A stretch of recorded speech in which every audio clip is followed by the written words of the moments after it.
Hey everybody, this is Dr. Kevin McGovern, and it is time for another game show podcast. If you're looking for the match game, the dating game, Jeopardy, the Wheel of Fortune, you're in the wrong spot, as you know. The game show is an acronym for my movement test, but we talk about all things rehab, physical therapy, and today we have a very special guest who is a registered dietitian who is not only going to talk about that, but her really cool thing she has to do. As you know, my older audience, my active adults, we have um, elderly parents. I know that I had to go through with my parents. I'm now an orphan, unfortunately, but I had to go through some end of life care for both of my parents, and I had absolutely no idea what to do, and I got very little help. And our guest today is going to be giving some tips on what to do when we have that. So, without further ado, I'm going to introduce you to Suzanne Cryst, who is way out in Ohio, but because of a thing called the internet, we can actually connect states and we can talk. So, Suzanne, thank you very much for coming on the show. And how are you? I'm fine, thank you. And thank you very much for asking me to be part of this. This is a definite passion of mine. I've been a dietitian for 45 years, plus or minus a few there. But really, I'm very pleased to be here and to help you.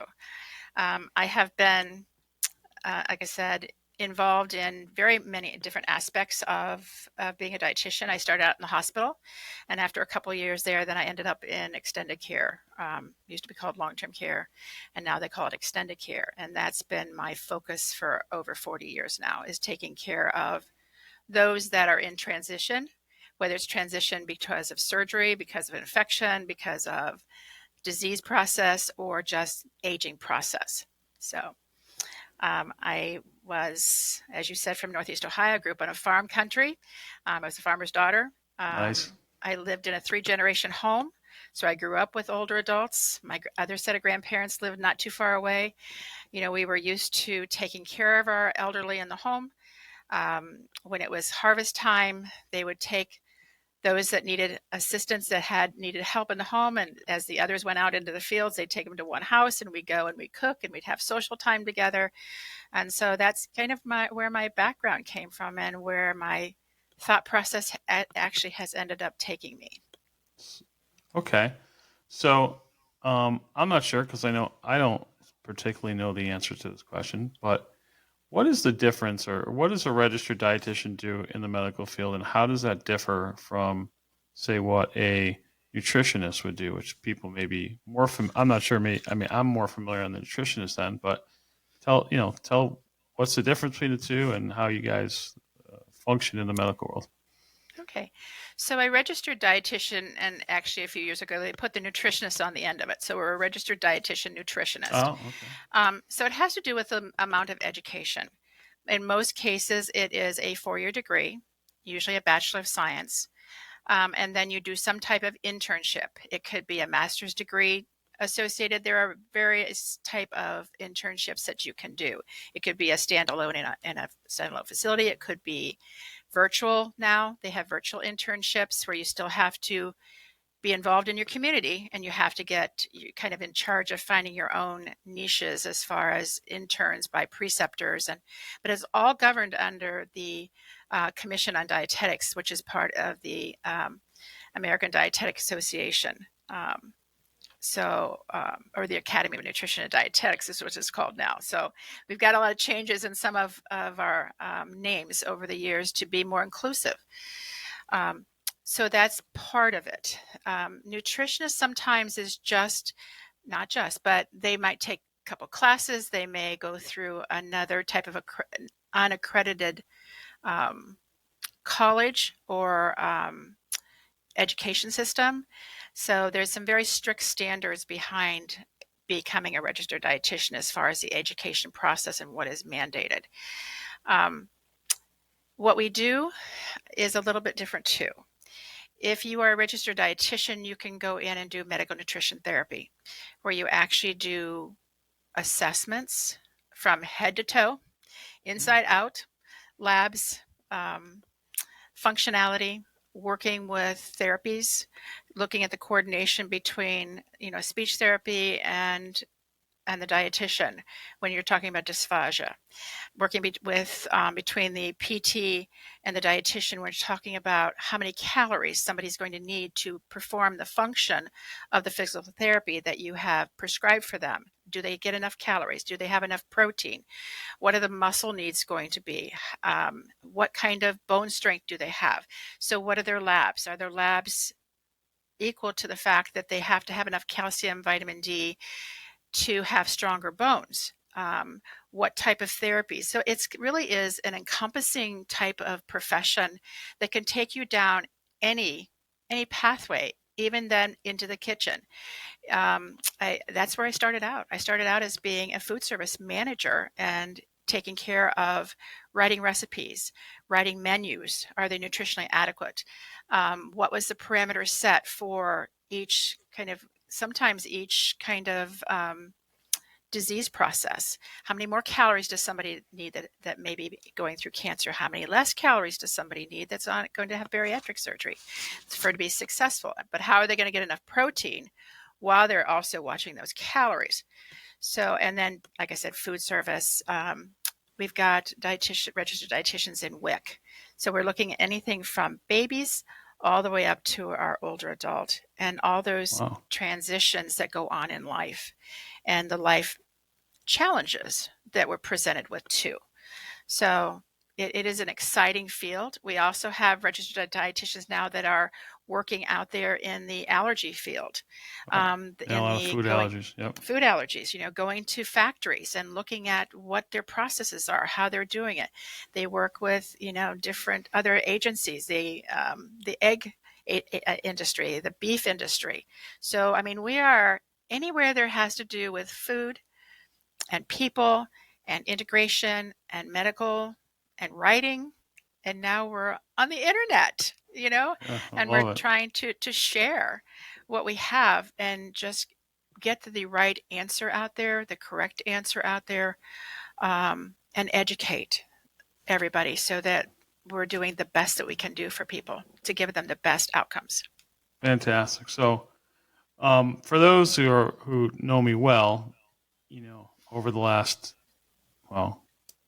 8 or 10 years, I had the double whammy where I had to take care of both parents. Both lived to 86, but died 3 years apart. My dad started with congestive heart failure. He was a long-term smoker, even though he quit, but the effects of smoking caught up to him where he had, carotid arteries, pacemaker, pig valve, all kinds of stuff repaired, and then started to get, foot wounds that required hospitalization. So in a 2-year period, my dad was hospitalized in hospital or rehab over 300 days in a year and a half period. And my mom decided it would be great to. She had an aneurysm back in 2006 and lived to tell about it. But she thought it would be a good time to catch dementia at the same time. So I had two parents going in and out of hospitals. I had plenty of nights of sleeping in front of my mother's door so she wouldn't get out. But the coup de grace, I live in Massachusetts. She did get out one day, get behind the wheel of a car and drive it 100 miles to Cape Cod. Thank God she didn't hit anything or hit anybody, but that it was very difficult to get her, I hate to use the word committed, but I don't know of another word to use, into a nursing home. It was very difficult. I didn't know what the heck to do. But Suzanne, you now are working on a program that would help someone like me cope with or find services to help mom and dad. So can you tell us about what you're doing? So my vision that I'm working on now is to either through Instagram, whether it's podcasts, I'm working on a blog right now on bone health and successful aging, just because if we don't take care of ourselves early on, what's going to happen? But anyway, so the bottom line is that creating a website where people can go to find answers. And so I have a plethora list of topics to eventually put on here. I'm still new, still working on this. It isn't live yet, but I'm hoping with what our mentor says within the next couple of weeks that it will be live. And then creating and also reaching out to the websites I am finding and the people. There are groups out there now who are doing the same thing, but more on just a kind of a talk. Give us your problem. Tell us what you're going through. Share your frustrations. And they don't necessarily have a couple of them have some answers, but not all of them do. It's more some of a social type of thing. So my goal is to kind of create a social setting as well as let me help you find your answer. I've always been known to be a fixer, a connector. That was one of the things that our mentor said about me after we first had our first chat, or maybe a couple chats, and he said, "You're a connector. You connect things together." From early on, I can remember I was probably about 8 years old, and I kept asking why. My mom, why? Why is this? Why is that? And she finally looked at me one day and said, I love the word why, by the way. Will you stop asking why? It's one of my favorites. But I continued on with my 5 whys, and you keep going down. And usually by the time you get to that 5th why, is you ask question, well, why? Okay, well, well, why? And by the time you get to that 5th why, I usually find out that you've got your answer. So that is part of my focus too, is just to help people. I'm a nurturer. My kids say I love to take care of people and feed them, So, and that's what I'm doing, and that's what I ended up doing. We moved to Southwest Ohio, raised my family. I'm a mother of 3, a wife, a mother of 3. I have 8 grandchildren, and in the end of September 2015, when I knew that our parents were not doing well, and they had in-home health come in during the day, but things weren't going well. I was able to transfer back up. We transferred back to Northeast Ohio, and I just gradually took over care of mom and dad to the point that we ended up bringing family in. My oldest daughter came in 4 days a week during the day while I was at work. My nephew's wife, who was just amazing, also came in 3 days a week to help us. And then we had some nursing students that would be there at night or on the weekends. I found just people that had a very caring spirit who also listened to directions. I found that was the biggest thing. You have to have people around you who will listen to what you share with them and understand that we're not going to fix everything. And I learned that a long time ago. I had a psychiatrist that taught me, was in a class with, and he said, you have all these negatives in a bubble around a person in the hospital or long-term care. You can't fix them all. You can't make them all positive. But if you can fix one and then fix another, he said, you might not fix them all, but you might fix them up, make enough negatives into positives that then they have some level of comfort and some level of acceptance. So that's been another one of my little mantras that goes on inside my head. And we were able to successfully, Dad passed at 99 in 2020. He said, I don't want to live to be 100. Don't want to do that. But we were able to, and he did decline, but we were able to take each step as it went, from eating regular food to mechanical soft to puree to sometimes finger foods, but ultimately at the end to be a total care. Mom had a stroke in early 2010-ish, 10, 12, right around there. But she fared well, but she was very stubborn. Didn't want to do therapy, but she went down the same road, and she was 97. She passed just a year ago. Wow. We were able to do the same thing, provide her with some quality of life. Yes, she lost weight, but we were able to give her favorite things. We took her the girls' lunch bunch on Friday afternoon. We would go out, And as long as she had her adult beverage and what she wanted, she may only pick at it, but she drank that entire adult beverage, let me tell you that. So those are the things that you remember, and those are that quality of life pieces that you find with anyone. I've got stories beyond stories of a woman coming to me years ago saying, "We haven't had sauerkraut on the menu for a while." I said, "We'll get it on the menu." Next week we had sauerkraut on the menu in that facility. And 2 weeks later she passed away. She was happy. She came to me that day. "You put it on the menu for me. You did that for me."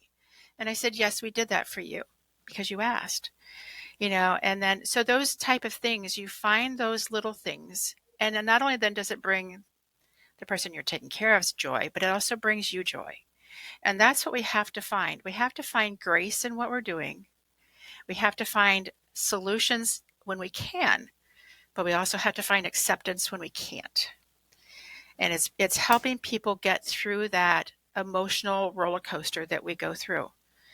And as many years of experience that I've had in that, it was a tough one.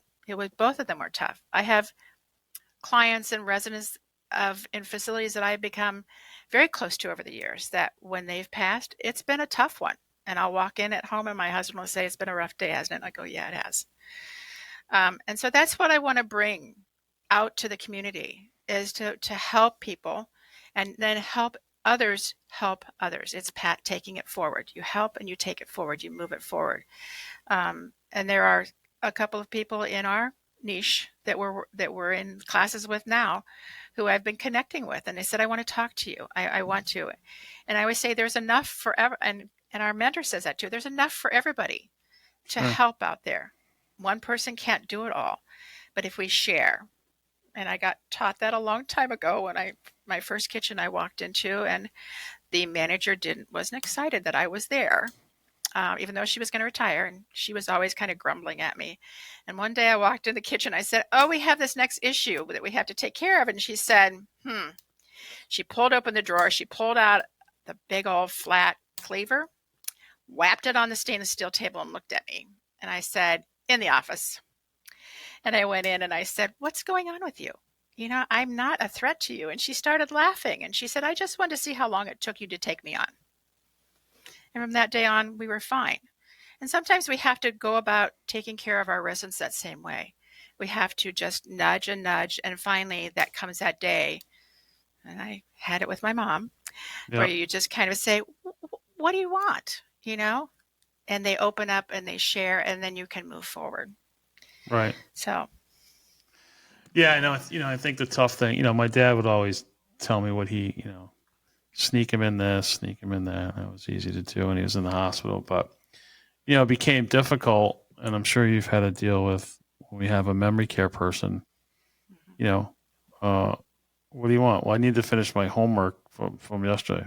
Ma, you're 80.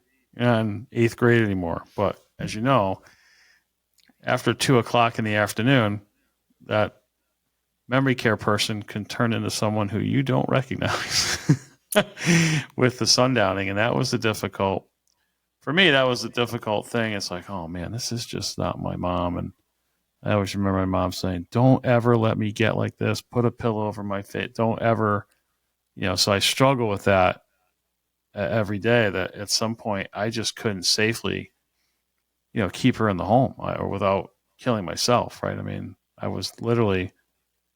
feel I left like her door for an hour and she got out of her room, drove to Cape Cod. So that's always difficult as a caregiver. And I always have that regret. And then I got to look at, well, that really wasn't my mom. It was my mom in body, but, her mind was gone. And, that's a difficult thing. And there was little, if any, help for me as a, one guy trying to take care of two parents. It was difficult. Yes, it is. But you should never, at this point, with what you did do, as long as you could do it, we have to help get through that. It's part of grief. It's forgiveness.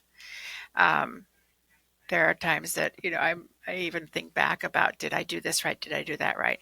But the other piece of it is that to chemically restrain someone is also difficult, because if you think they're different, when they're chemically restrained, they're really different.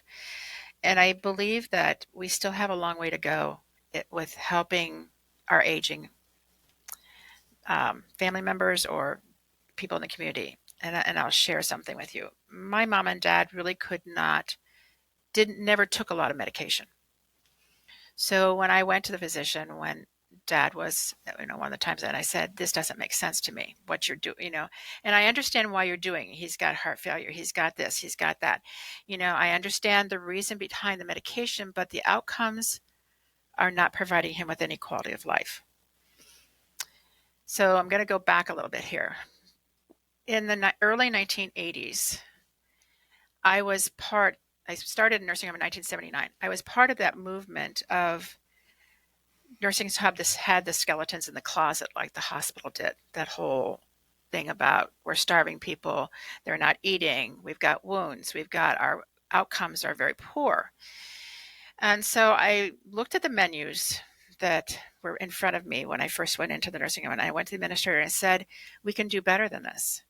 There is no reason why a diabetic can only have 5 vanilla wafers and a half a cup of milk for a snack at night, or have to have water-packed fruit at every meal for dessert. I had diabetics actually taking their table mate's pie away from them because they never got pie. I said, we can work on this if you're willing to let me work through this whole menu system. And that was the beginning of a phase of quality of life and a phase of liberalization of the meal plans for the older adults. So I'm talking about food here, but I feel that it is also an extension now of where we're at when it comes to the CBD community. The CBD creams, the pain creams, the gummies, that I think we have a whole area ahead of us to really look at and see what can be used in place of some of the prescriptions. Now, the drug industry will not be happy that I'm saying this, but No, to they give you will an not. example, if I gave my dad any kind of Tylenol or anything, he'd be just zonked out. But he had moments of pain. So I found some CBD cream and would put that on him, and he would immediately just, 15, 20 minutes, he would relax. Mm-hmm. But he would still be there. So I started looking at oils and mixing oils together. That's just things that we used centuries ago. Sure. Old medicine. When he would get constipated, if I gave him a laxative, he'd be going for days. Mm-hmm. My dad, same and thing. Then the backside would get raw, and then we'd have to go through the wound care. Luckily it never got really bad, but it could. Yep. So I found, by mixing several oils together, and it's a recipe that's published, and rubbing it on his lower abdomen and doing a little massage therapy down there, within half an hour, we'd have effect. Really? Wow. So there's still so much we have to learn, we have to share, and we have to be open about. And it is coming about in the post-acute and long-term care field. In the society, and some of their presentations that people are doing at the symposiums, they're starting to look at this. What can we do? Getting protein, having alternate ways. So dad needed more protein. So I did, the usual bulky up proteins, and he couldn't tolerate them. He'd get diarrhea. So then I tried the pea proteins. Well, that kind of worked. So then I looked at another protein that was meant for a liquid for wound care. And so I actually started giving that to them in their juice every morning to get that extra bit of protein in them, so that they weren't getting so weak. So but it's helping people understand, or taking them here. If you want to try it, talk to your physician though too. And I did cover it with a physician. But the other thing that really bothered me is that my mom had breast cancer many years ago. She had 37 radiation treatments on her one lymph area and the one shoulder. So she had, in those last number of years, pain, especially when the barometric pressure changed, when it got wet, when it got damp, when it got cold. Yeah, because she probably And had internal radiation scarring, I'd imagine, right? yes, so I asked the PCP, I said, I only want 10, lowest dose of hydrocodone, something to give her when she is so much distressed. And he was afraid that she would get addicted at 95. At that point, what do? You see somebody in pain. You can't. So I started using some of these CBD creams on, so many milligram CBD Sure. creams on her shoulder, and it helped her. I could do that with the power of attorney for health. I could do that. The doctor knew I was going to do it. Once he said, no, I'm not going to do it, I said, well, then this is what I'm going to do. He said, okay, do what you need to do. So there's still so much out there that could be, and I know that people are kind of in the background doing, that maybe if we continue to bring these things forward and talk about it and understand that there are negative effects to some of it, but there's also the positive. And when it comes down to the end of life in particular, what are you going to do to keep that loved one, that person you're taking care of, comfortable? If And mom wanted that's the ice cream biggest every thing. day, she got ice Yep. cream every day. I said the same thing. No one wants to see at one point, hospice eventually came in for my dad, and that's just right. It's, as a kid growing up, you never want to see your parent in that position. Right. So that's the sad It's thing. hard. Very it's hard. But so that's my passion right now. My focus is just to put my story out there, I love it. help people understand, be there to say, have you tried this? Have you tried that? I know all about what the best incontinence pads to buy. That's doing great. research, the different types of skin preps there are, where to find them, what to do with them, how they might work, how they might not work. I can share my stories about using oils, and I'm not the only one out there doing it. I have other people who have contacted me say, well, I do this, I've done this, this, and this for myself, because when I went modern medicine, it doesn't have an answer yet. No. And eating right. We could talk about that sure. for years, why they don't have or don't want to is probably another. Right. It's probably better. And I'm not passing judgment on anybody. I'm not trying to get myself into trouble. No, it just is what it is. It is what it is. Yeah. Well, how do people get in touch with you? What should they do? I would say within the next 2 weeks, the website should be up, and it's called Transition Health RDN. And if not, I can put my email address out there. I can give it to you, and you can put it out there. Probably not my cell phone number, because not your cell phone number. But I'll definitely put in the notes. I'll put your email address out there. Yeah, I'll put my email address. Awesome. And then we'll just, take it from there. But eventually there'll be a website. I've got my first blog written. So I'm going to put that out there and start it on Instagram. And so that I do have a website. I'm on Instagram. I'm on Facebook. So there's other options also. I'm on LinkedIn. So if you look for Suzanne Call, my middle name is Call. That's my maiden name, Cryst. You'll find me. That's Go out great. there and Google me. You'll find me. People need this because I just was like looking for anyone not medical, but non-hospital, or someone to talk to about, is this the right path? Am I going the right way? And this is a much needed service, and I appreciate you taking the time to be with us today to talk about what you do. Well, I'm just thrilled that you asked. Thank you very much. Awesome. All right, guys. Well, that concludes our show, and thank you for listening, and we'll see you soon. Bye now.